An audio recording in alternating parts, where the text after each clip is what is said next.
Well, 14 players of the South African 23 took part in that 2019 final. The front row of Stephen Kitsoff, Bongi Mbonambi and Frans Malherbe continued the same trio that started the quarter and semi-finals.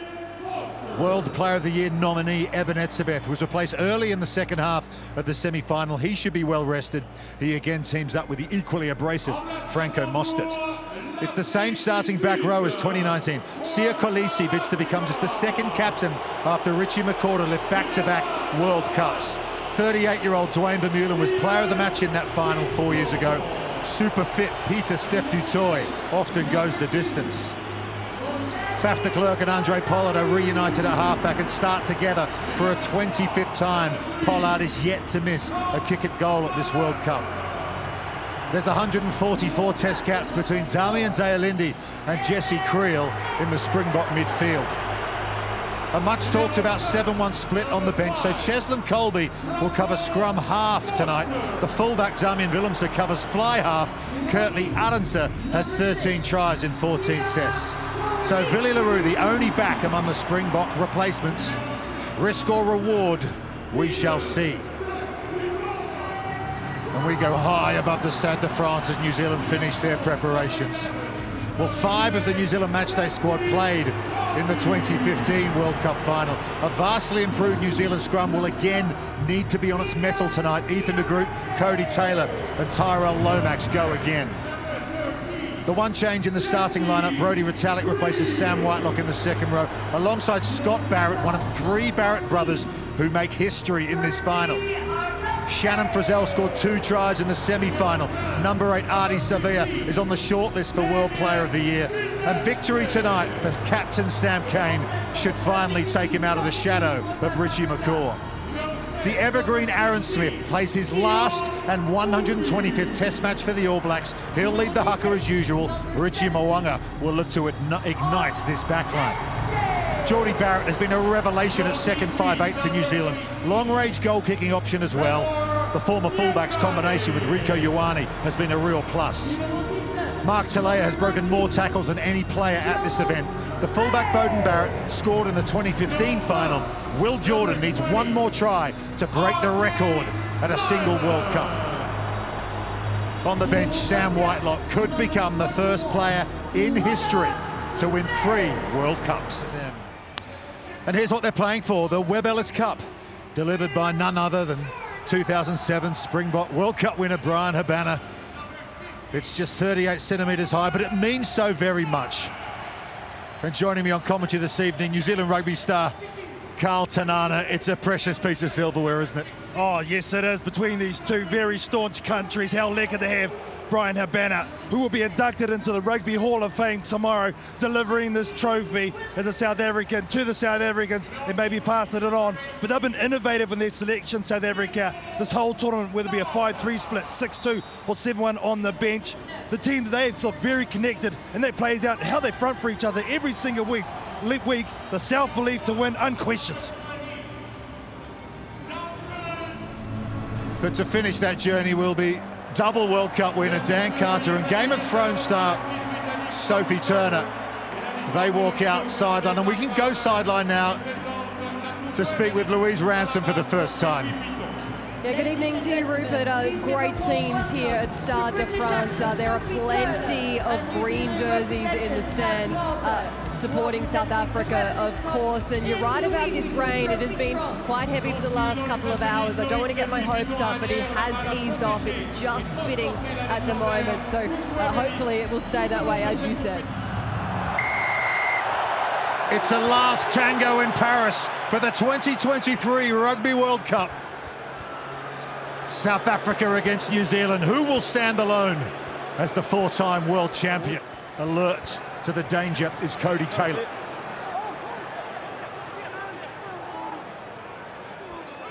Back you go now. Is that around the neck or shoulder area? Coming now. Shannon Frizell, okay, number so 6. Play over the ball. Number 6 drops his weight onto the leg, so that is foul play. That's not an attempt to roll. So we do have foul play. Do we agree with that? Agreed. Okay. Well, that is just the start that the All Blacks didn't want.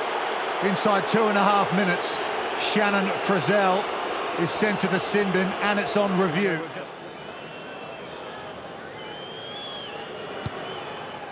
Handre Pollard has the first points of the World Cup final. Good tackle from Scott Barrett. Malherbe again, piling on the pressure now, South Africa. Penalty Springboks. You'll find Cody, but he's stopped the 9 getting to the ball to play it away quickly. You'll find, of course you can. Handre Pollard to continue his 100% kicking rate at this World Cup. No problem once again. South Africa lead New Zealand 6-0.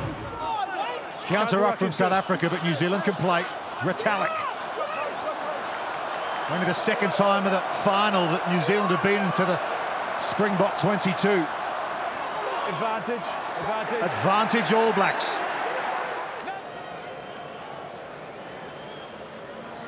Richie Mo'unga gets the All Blacks on the board in the World Cup final. Protection there for Damian Willem, so we've seen a lot of players penalised for obstruction of kick chases at this World Cup. No problem there that time for South Africa. Here's Dwayne Vermeulen again. Penalty, South Africa not releasing. This is normally no problem for Handre Pollard. The rain stopped. Pollard from long range. Flags are up. Line out time. Here's another one on the New Zealand throw. Beyond 15. They go long. That is not straight. They go too long, and it isn't straight either. That's another give back. Big tackle coming in from Sam Cane. Okay, so we've got 7 upright, makes head contact with 13 green, so we do have foul play. Yes, we do, yeah. And it's direct head contact, so for me, yellow card, fresh overs met. Agreed. And number 7. It is, yeah, number 7.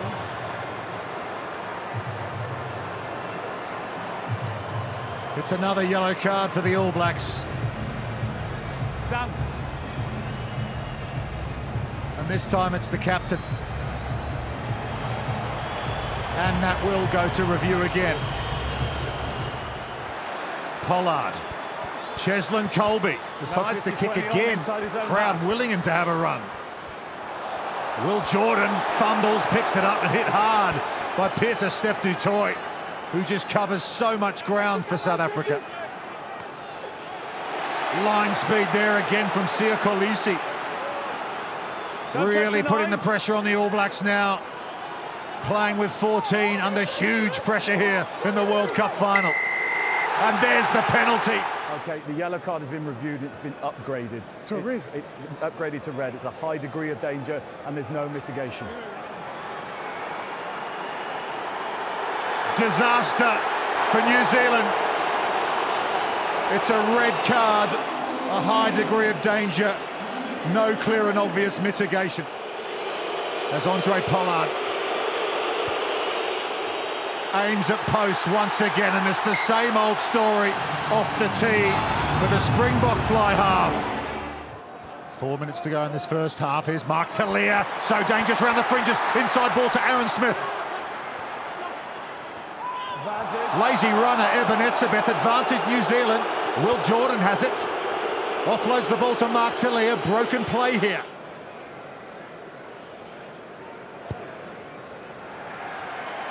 Mo'unga adds 3 points for the All Blacks. They narrow the gap to 6.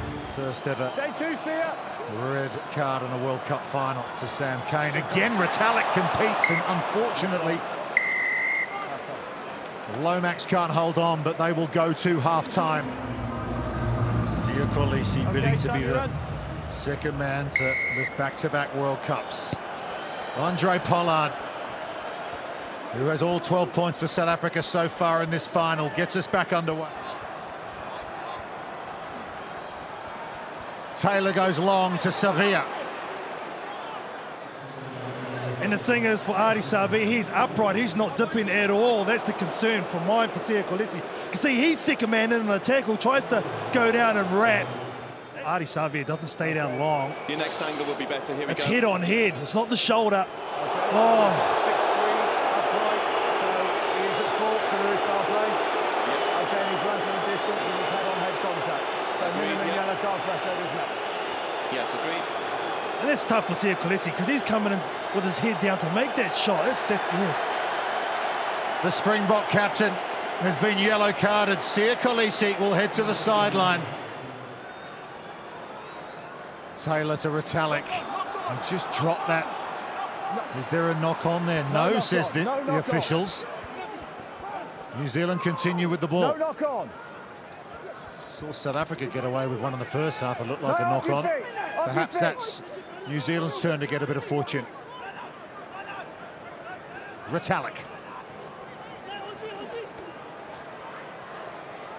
Smith to Mo'unga to Jordie. Barrett, change of direction from Barrett. Savea out the back to Beauden. Barrett hit hard but gets the ball away to Richie Mo'unga. Skips clear of Deon. Richie Mo'unga. Mo'unga inside. Aaron Smith. Aaron Smith. So watch Etzebeth there. It's great work for the. Make sure we get all the angles though to see if he plays him in the air as well. So, yep. The arm of number 4, South Africa, plays the arm beforehand. Let me just explain this to you. Yeah. So, can you just give us a second so we can talk, and then I'll come and find you. No, 1 second. Has he taken him in the air before he hits the ground? That's the issue. But then Ardie's knocked the ball forward, so it will remain. It will be a penalty for the first offence, but it can't be a try because he's knocked the ball forward. Do we agree? Agreed. Okay. Ardie, so let me explain. Okay, I agree with you that he's played the man in the air. Okay, so that's a first offence. Yep. But then it's hit your hand and gone forward, so it's a knock-on. So it's no try, but it will be your penalty back on the line out, okay? So no try, but he's played the man in the air. The mark is 12 metres inside the half. South Africa back to the full 15. New Zealand drive this line-out. Cody Taylor has it. Still inching forward. Retallick smuggles it away now. That big arm of Arkia Snyman of the Springboks. They've got an advantage, the All Blacks. Couple of decisions going their way now. Aaron Smith to Jordie. Barrett to Rico Ioane.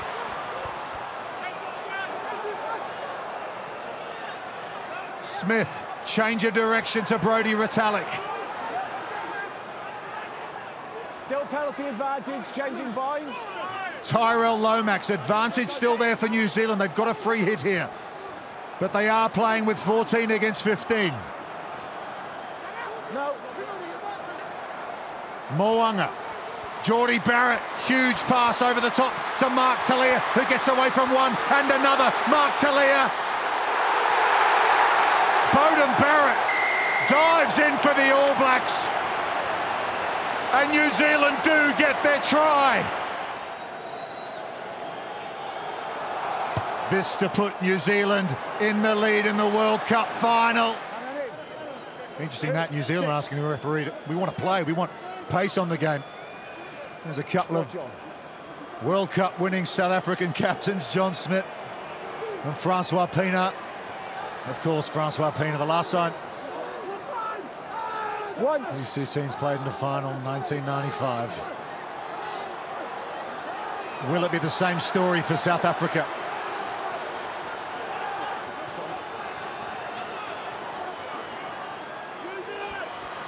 To Clerk again, snipes down the short side. Play on, that ball's gone forward. New Zealand have it. Jordie Barrett lobs it over to Anton Lienert-Brown. Lienert-Brown offloads. It's gone into the hands of Jordie Barrett. Advantage New Zealand. Mark, please. It's on the halfway line. Richie Mo'unga. New Zealand trails South Africa by a point. Whitelock offloads to Mark Talia. So dangerous, Mark Talia. So often finds space in behind the ruck. Flicks on by Ioane to Beauden Barrett. Okay, so I'm about to show you a deliberate knock-on by 11 South Africa. Thank you. Well, they will check this. Be, the deliberate knock-on. Okay, so deliberately knock the ball. Okay, so that's a penalty. Out the back door. Was that deliberate though? So good line break opportunity. Yellow card. Everyone agree? 11. Another big call in this match. The plot thickens in the World Cup final. Cheslin Kolbe, yellow carded. It'll be 14 on 14. Just time. Jordie Barrett to put the All Blacks in front. And he's missed it. Back you go. Pollard's in the pocket. Handre Pollard, drop goal. All onside. It got deflected, everyone's onside. Here come the All Blacks and a big hit on Jordie Barrett from Peter Steph Dutoy. That's a ball! New Zealand looking for the steal here, right at the end of this test match. But it's over! It's over!